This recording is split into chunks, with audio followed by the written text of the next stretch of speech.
Asia's largest airshow is currently taking place in India. Delegates and global CEOs from 26 countries, including global investors such as Boeing, Lockheed Martin, Israel Aerospace Industries, General Atomics, Leaper Group, Raytheon Technologies, Safran, and the General Authority of Military Industries are participating in this event. However, what made the news was the very sight of the Su-57 and F-35 together, two fifth-generation fighters from rival nations. This is the first time the Russian Su-57 and American F-35 have shared the same airspace at an international airshow.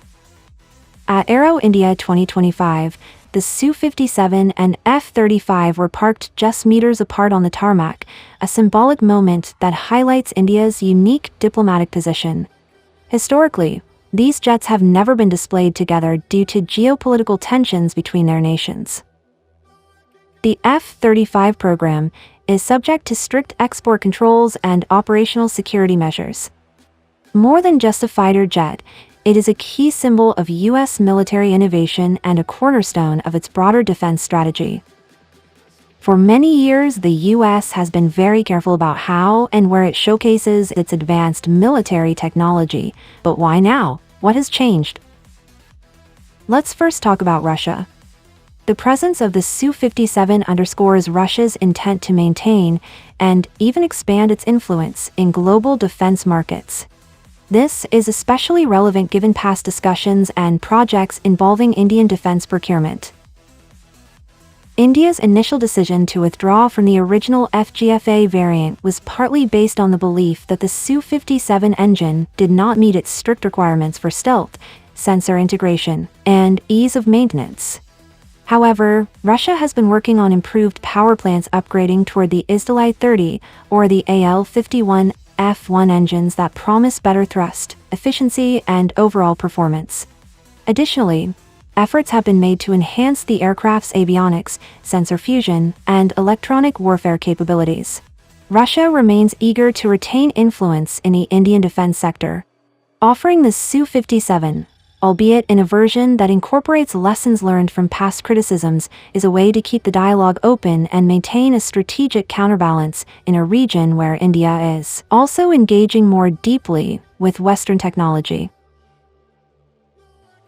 This approach is not only about selling jets. It is also about preserving a legacy of defense cooperation and ensuring that Russia remains a viable alternative in India's diversified procurement strategy. On the other hand, the F-35 debuted at the 2023 edition of the Aero India show, and the U.S. now appears to be recalibrating its approach to showcasing advanced military technology, even in contexts where it might traditionally have exercised greater caution. Over time, as more details about advanced systems become publicly known through industry publications, defense briefings, and open-source intelligence, the incremental risk of additional exposure during a well-managed public display diminishes. For example, the F-35 has been in the spotlight for years, and many of its core features are already familiar to the defense community. This evolving transparency means that showcasing it now might carry less risk than it would have a decade ago. Moreover, the strategic environment has shifted considerably in recent years, especially in the Indo-Pacific region, where the U.S. sees India as a very important partner. With rising challenges from nations like China and increasing competition on multiple fronts, the U.S. now views its advanced platforms not just as tools of defense, but as critical elements of its broader deterrence and alliance-building strategies. India's relationship with Russia has been built over many decades. Both India and Russia have invested significant political and technological capital into this relationship, and neither is willing to compromise decades of trust and collaboration for transient gains. The idea is that deeper ties should be built on mutual trust rather than coercion or forced realignment. In other words, while the U.S. once tried to persuade India to lean away from its traditional Russian ties, India rejected that approach, affirming its independent stance. Russia's long-standing strategy has involved sharing advanced technology, including aircraft carriers, fighter jets, ballistic missiles, and even a nuclear submarine which the US had once rejected when India requested it.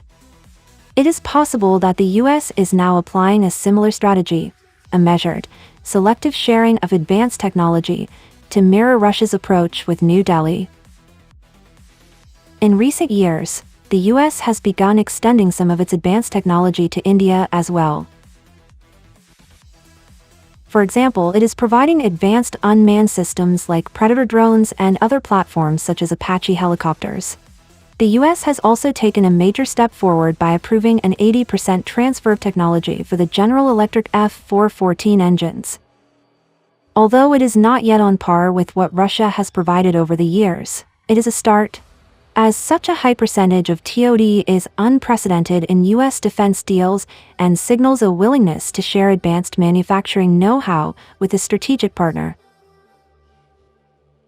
The recent public display of the F-35 at Aero India is another example. Although the F-35 is generally considered too sensitive to be sold to non-close allies, as seen with Turkey, which was denied due to its concurrent acquisition of Russian S-400 systems.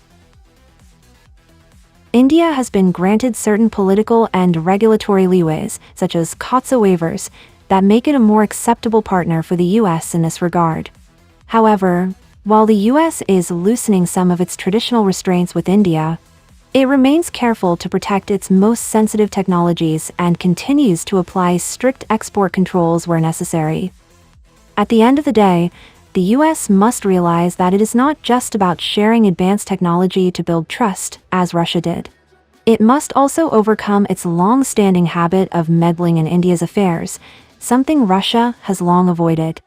Unwarranted pressure tactics used by the US from time to time have only further strained relations.